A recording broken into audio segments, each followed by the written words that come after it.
kawasan Tenaga Baru 4 Malang, inilah 107,9 FM Suara Sangkakala, The Voice of Restoration. Berjumpa kembali dengan saya, Pastor Kuku, dalam program Dunia Firman atau Dufan. God's Beloved, orang-orang yang dikasihi Tuhan, hari-hari ini di dunia juga sedang marak adanya peperangan di Israel, Iran, keadaan ekonomi. Ada yang berpendapat tentang bahwa ini adalah penggenapan di akhir zaman.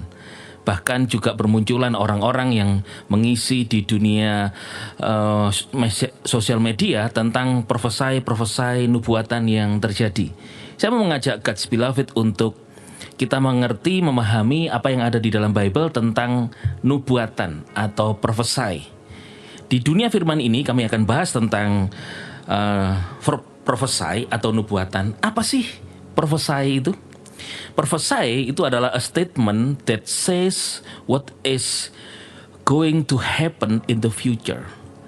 Prophesy itu atau diterjemahkan secara literal itu adalah ramalan, yang artinya adalah sebuah pernyataan atau menyatakan peristiwa yang akan terjadi,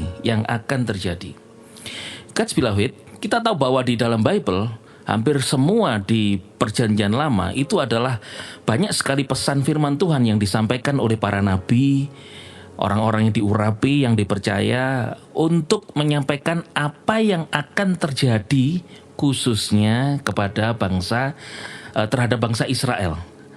Apa yang akan terjadi tentang kerajaannya, tentang apa yang akan terjadi dalam kerajaan Daud setelah itu, orang-orang Israel.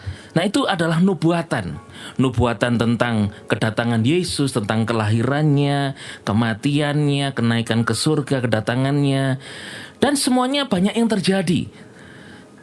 Kelahiran Yesus dinubuatkan terjadi, kematiannya terjadi, kenaikannya ke surga terjadi, dan akan terjadi dan belum terjadi yang dinubuatkan, yaitu tentang kedatangannya yang kedua kali.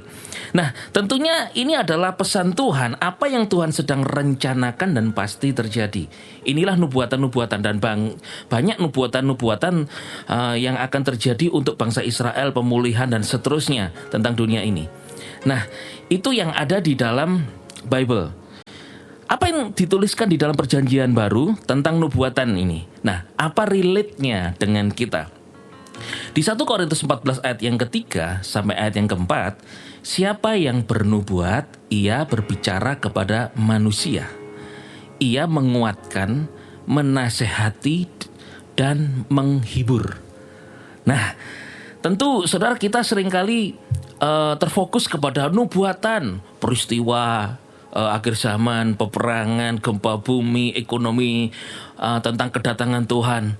Ya itu akan terjadi, saudara, betul apa yang dikatakan di Alkitab.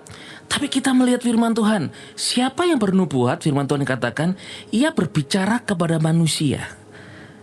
Termasuk saudara bicara kepada diri sendiri di kaca. Untuk apa? Dikatakan ia menguatkan, menasehati, dan menghibur. Prophesy.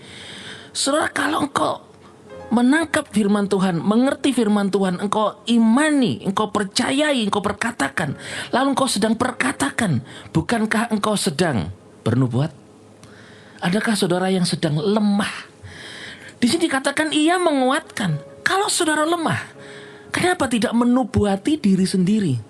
Katakan pada dirimu, aku sakit nih, aku percaya aku sembuh. Oleh bilur darah Yesus aku sembuh. Sedang menubuati diri sendiri. Kenapa tidak saudara lakukan? Tidak salah saudara. Nubuatan akhir zaman, mau apapun, everything.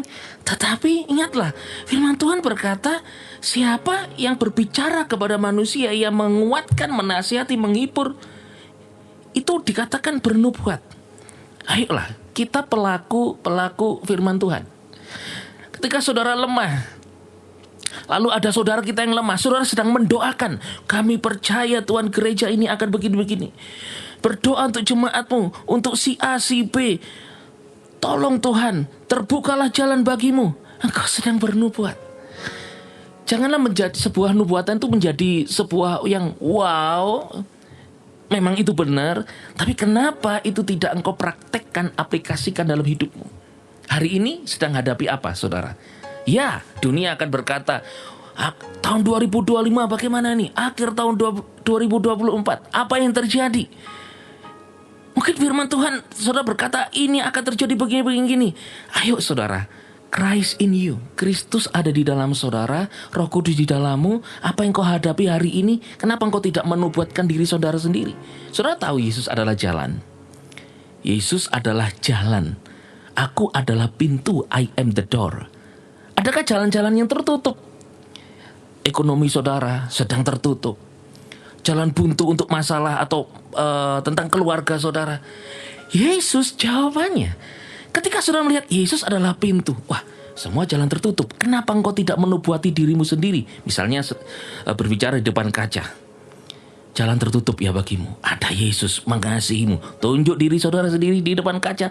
Katakan perkataan-perkataan iman. Engkau baik-baik saja. Lagu yang barusan kita dengar, baik-baik saja. Katakan pada dirimu sendiri, kau baik-baik saja.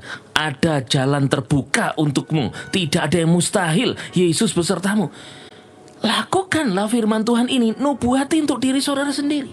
Mungkin kau berkata, aku bukan seorang nabi. Ya, perjanjian lama memang kebanyakan itu para nabi yang diberi perkataan pesan firman Yahweh Elohim kepada mereka untuk menyampaikan sesuatu tentang bangsa Israel kah atau tentang akhir zaman kah. Sedang diperkatakan firman itu untuk menguatkan daripada mereka, bangsa Israel. Gideon itu merasa lemah, tetapi dinubuatkan engkau orang yang gagah perkasa. Dan kemudian bangkitlah hakim ini untuk memimpin sukunya, orang Israel, dan kemudian mengalami kemenangan. Ketika Daud juga menjadi lemah, dia menguatkan dirinya. Dia berkata, ada apa engkau hei jiwaku gundah gulana? Lihatlah Yahweh itu baik kepadamu. Dia sedang prophesy untuk dirinya sendiri. Dan dia menguatkan. Sehingga dikatakan saudara, tokoh Alkitab ini, ia menguatkan dirinya. Karena apa? Karena firman yang ia dengar. Elia menjadi lemah. Lari dia ke gunung ingin bunuh diri. Ambil saja nyawaku, Tuhan, ingin mati. Tetapi Tuhan Yahweh Elohim berkata kepada dia, makanlah, engkau harus pergi. Dia kuat kembali. Saudara, ada satu profesi yang menguatkan, engkau ini kuat. Biarlah yang lemah, let the weak say, I am strong. Lagu itu, perkataan itu adalah sebuah profesi. Untuk apa? Firman Tuhan di 1 Korintus 14 tadi dikatakan apa? Menguatkan, menasehati, menghibur. Jangan terlalu jauh berpikir tentang nubuatan apa yang terjadi akhir zaman ini. Yes, acara Tuhan, rencana Tuhan, itu akan terjadi. Tetapi, saudara, bukankah engkau telah dibaptis ke dalam Kristus in Christ, masuk dalam rencana Tuhan? Tuhan tidak mau engkau terus dalam kelemahanmu. Tuhan tidak mau engkau terus di dalam ketidakberdayaanmu ketika engkau menghadapi masalahmu. Please, ya mungkin kau bisa menghubungi pastormu untuk tolong doakan saya, pastor. Ketika itu bisa terjadi dan bisa mengunjungi saudara mendoakan. Tetapi saudara, bukankah ada perkataan firman Tuhan yang ditaruh di dalam mulutmu tidak jauh? Untuk apa? Menguatkan, menasehati, dan menghibur. Supaya engkau terhibur. Sekali lagi, prophesy. Prophesy itu apa yang akan terjadi. Apa yang akan terjadi pada dirimu? Katakan itu. Karena you are what you say. Apa yang ingin terjadi kepada dirimu, ucapkan, katakan. Maka aku akan melakukannya kepadamu. Demikian firman Tuhan. Jadi kesimpulannya adalah, prophesy, nubuatan, itu artinya adalah menyatakan lebih dahulu peristiwa-peristiwa yang akan terjadi. Biasanya melalui perantara. Nah, kali ini perantaranya bisa seorang hamba Tuhan, pastor, gembala, tetapi perantaranya bisa mulut saudara, karena firman itu dekat dengan mulutmu. Katakanlah yang terbaik untuk dirimu. Katakanlah firman Tuhan untuk memberi nubuatan supaya engkau dikuatkan, dihiburkan, dan engkau, saudara, mendapatkan nasihat kekuatan firman Tuhan yang dahsyat. Biarlah nubuatan itu yang sedemikian sepertinya heboh, Tetapi engkau, bukankah ada Roh Kudus Kristus di dalammu? Engkau melakukan perkara yang besar bersama dengan Tuhan. Dan tidak ada yang mustahil. Apa yang kau katakan, Tuhan Yesus itu bekerja, turut bekerja dalam segala sesuatu mendatangkan kebaikan bagimu. Ada kuasa Roh Kudus menyertai engkau. Pasti akan terjadi sesuatu yang dahsyat dalam hidupmu dan tidak ada yang mustahil. Lihat, engkau akan melihat dan alami mujizat Tuhan. Ingat, prophesy ada dalam Bible juga ingin engkau prophesy, bernubuat untuk dirimu. Engkau yang keadaanmu tidak baik, jadilah menjadi baik dengan engkau prophesy untuk diri saudara. Dengar firman Tuhan, kau ameni, katakanlah itu kembali untuk saudara. Sebentar lagi saya pasti akan melihat saudara menubuati dirimu sendiri dan engkau akan diberkati. Yesus Masiah, bless you.